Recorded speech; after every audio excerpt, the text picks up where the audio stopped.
योग से मोक्ष।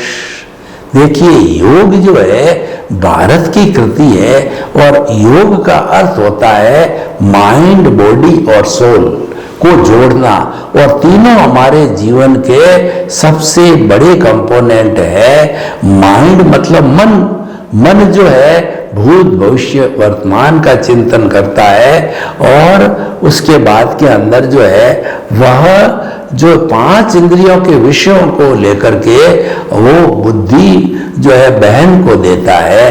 तो ये मन का कार्य हो गया। इसका मतलब ये हुआ कि हम जो है वो इस मन बुद्धि के द्वारा जो है वो चित्त और अहंकार चारों एक तरह से अंतःकरण बनता है। तो हमारे को जो है वो योग के द्वारा मोक्ष की बात है।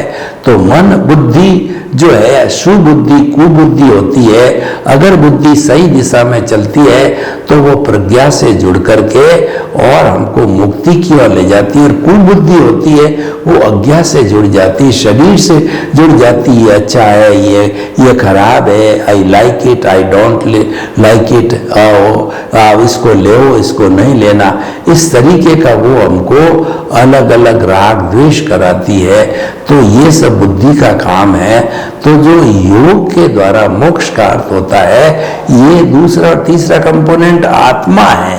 योग करके हम जो अष्टांग योग की बात करें तो बस सीखते सीखते प्रयोग करते करते अंतिम समाधि की अवस्था आ जाती है, और समाधि की अवस्था में जाकर के हम शुक्ल ध्यान को प्राप्त कर सकते हैं। निर्विचारता की अवस्था को और शुक्ल ध्यान, चमकता हुआ सफेद रंग जो ट्यूबलाइट का जैसा रंग होता है वो हमारी शुक्ल लेशा कहलाती है।